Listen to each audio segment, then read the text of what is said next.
Hi, welcome to the next edition of Talking About Magic. So, tip course today we have the top 10. So, the brand new Edge of Eternities came out, and now we're going to be discussing 6 honorable mentions plus top 10 and an honorary number 1, of course. So, that's what we're talking about today. If you like this new set, make sure you let me know in the comment section. I'm going to try to be playing this set as soon as I can. It's going to be a little bit tricky just because, like I said, I have a kid on the way, and that's going to take some amount of time for me. So, and a lot of these cards are, of course, rares, not really a lot of uncommons here that are spicy. So, it's going to take a lot more in that regard, too, since I don't really have the way to invest into the set like I normally do. So, let's go ahead and dive into the honorable mentions and then, of course, get into the top 10. So, of course, the honorable mentions I have Hive Pool, 6 drop artifact, affinity for slivers. Slivers you control have double strike and haste, and then you make 2 slivers, getting your upkeep. We have a lot of slivers in Pioneer. That this is honestly a card that you could play one of a two or a two of, and you probably might be able to make slivers into a much stronger deck in general. So I'm kind of excited about that. We also have Specialist here. It's a 2 drop, 1/3. It ETBs, make a lander token. You sacrifice artifacts. This does 2 damage to your opponent. This is more of the effect that I'm thinking you would want to use in Pioneer. There's some sort of combo deck, sacrificing artifacts, you'll take it. Ice Till Explorer, 2 and 4, 2 green. Additional lands, may play them from your yard. 2/4. This card is kind of sus to me. I'm not. It's pretty good for like standard and Pioneer. EDH, but I'm not sold that this card is going to be that great for Explorer or Pioneer because it's a 4 drop. 2/4, bad stats, bad rate. So it's not going to be that great in that regard. I mean, you can use it in junction with stuff like Field of Ruin and stuff, so you could have mono green land destruction. But I think in general, this card is not going to be that impressive. And the fact that this doesn't gain life, but it mills is, I think, significantly worse than something like our old Corsair Crucifix. So overall, I think this card is actually not that impressive. So next, we have a nice little 1 drop Angel that's a 2/1 Vigilance. It basically taxes your opponent's 1 card. They get to exile it. Pretty good card. Might see playing Angels if you don't really want to play the Elves. This is a nice way to get around that. Escort, 1 in a blue for 0/4. Whenever it gets a basically plus X0, where it's the greatest amount of value of other artifacts you control. This could see play in exactly one deck, and that is Metalwork Colossus. Metalwork Colossus is 11 drop, so a 2 mana 11/4 is pretty reasonable. Zenith, 2 and a white, second spell. So if you ever wanted to build a mono white second spell deck, this would be a good addition to the deck.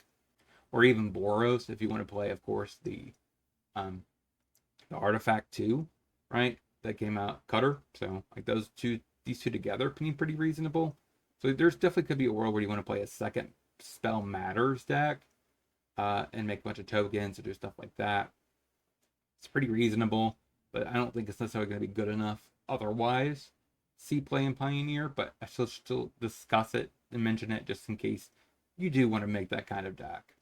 Number 10 is Famished Worldsire, 5 and 3 green, Devour Land. So it's kind of like a scape shift where you sack X amount of lands, and there definitely could be a combo deck with this. We do have ability to basically. There is, you could do it with splunking and some stuff like that. Plus, there's that um, reanimation land that we could use to reanimate this, sack it, and just kind of loop it. I don't know how good of a card this is going to be. That's why it's number 10. It is an 8 drop. It also can be cheated out with Castle Lockwayne. So that's also pretty good, but I'm not sure what Castle Lockwayne deck you want that you're going to be sacking your lands. I guess unless you sack everything but the Castle Lockwayne. So that way maybe you can get more than the lands you sacked, but I'm not sure about that. Number 9, Halia, Guided by Light, 3 and a white for 3/3. The warp makes this card actually think playable. It basically, if you warp it, it comes down. Then whenever you play an artifact or a creature, you gain 1 life. And if you gain more than 3 life this turn, you draw a card.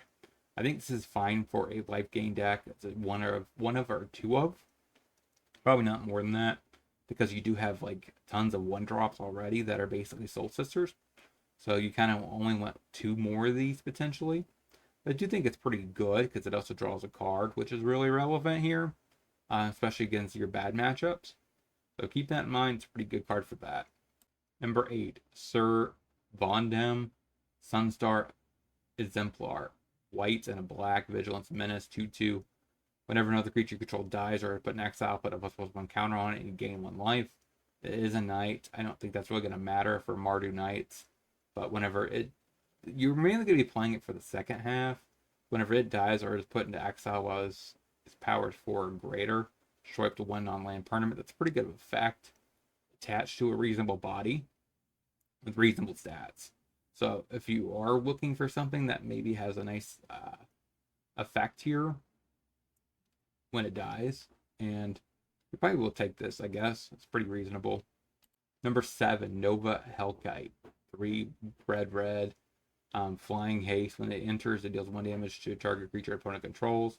Not necessarily relevant, but in Dragons this is pretty nice because a long time ago we used to have a like Hell Rider, I think, something like that. No, it was Thunder Hell. I can't remember his name, but it used to be an Unearth Haster Dragon that was 3 mana for 4/4, trample and haste, flying, something like that.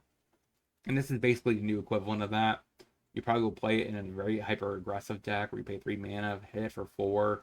You're gonna be quite happy with that as a play pattern.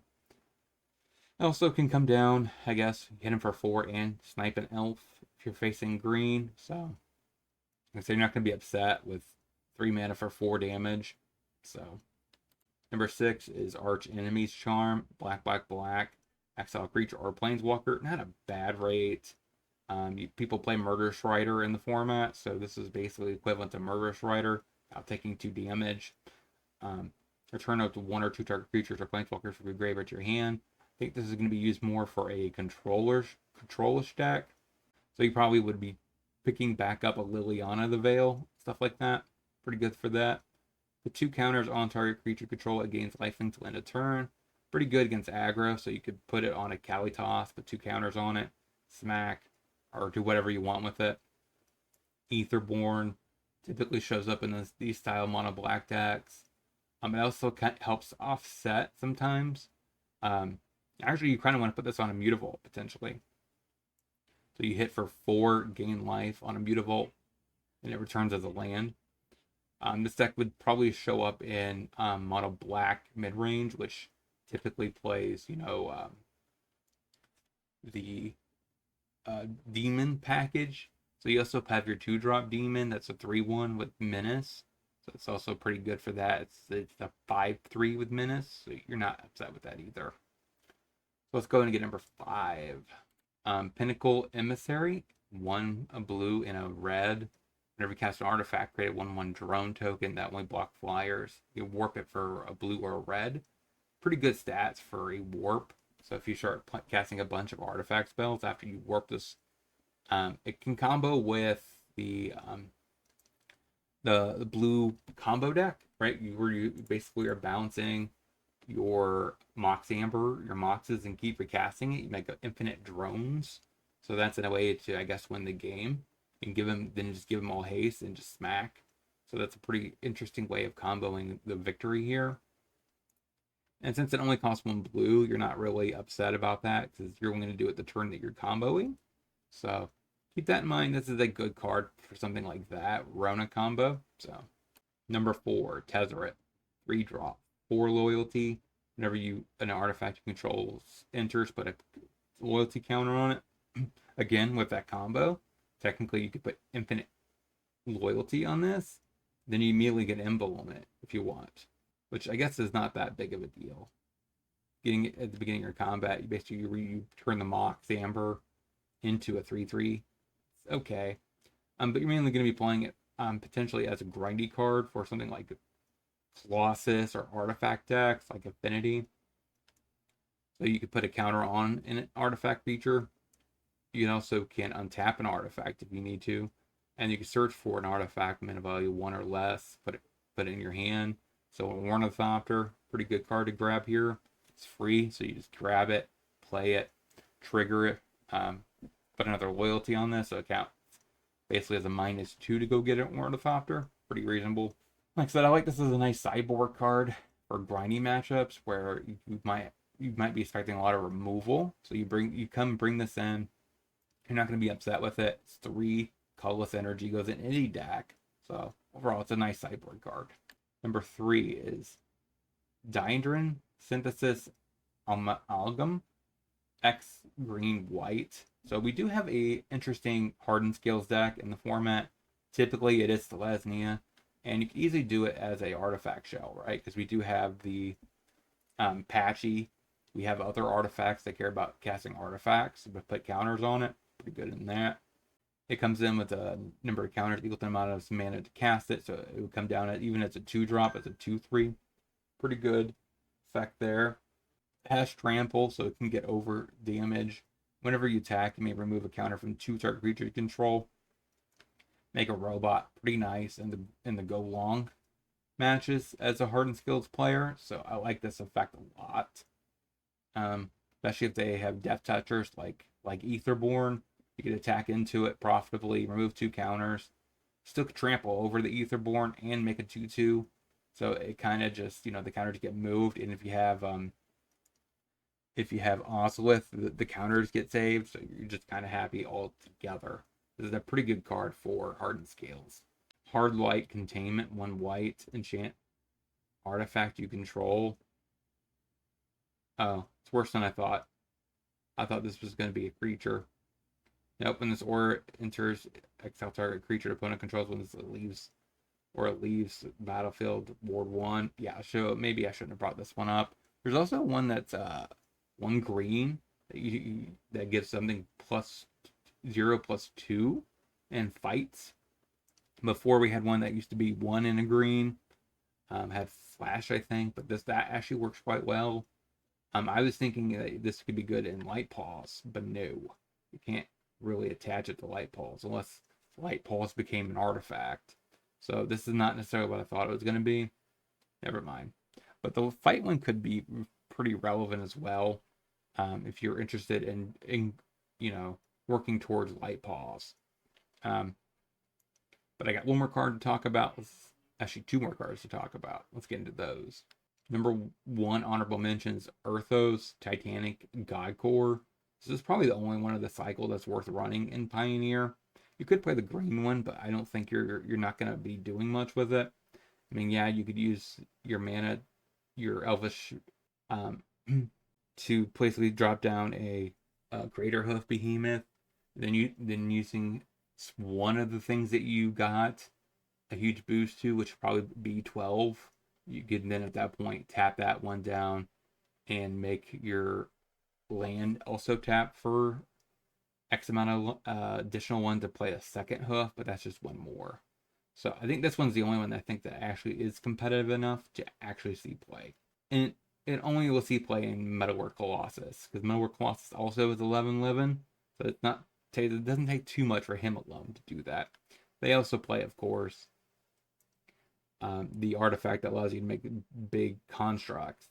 So in a way, I think it's the only deck that I think is going to be seen. It's going to make this card work. So the other ones I don't think are very good. So I wouldn't play the other ones, but this one I would definitely play a Metalwork Colossus as a 1 of, potentially a 2 of at most. You don't really want that many tap lands, because I mean your deck really needs to be playing on curve, because you're trying to accumulate enough reduction to Metalwork Colossus to cheat him down pretty quick. So keep that in mind. And last but not least is Frenzied Baloth. Green 3/2. It can't be countered. Trample haste. Creature spells you control can't be countered. And combat damage can't be prevented.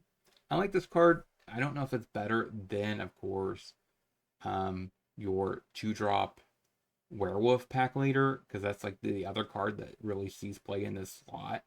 in most Stompy lists, because most Stompy lists don't play 2 sets of 2 drops. Usually it goes from elf at 1/1, 8 elves into tons of 3s.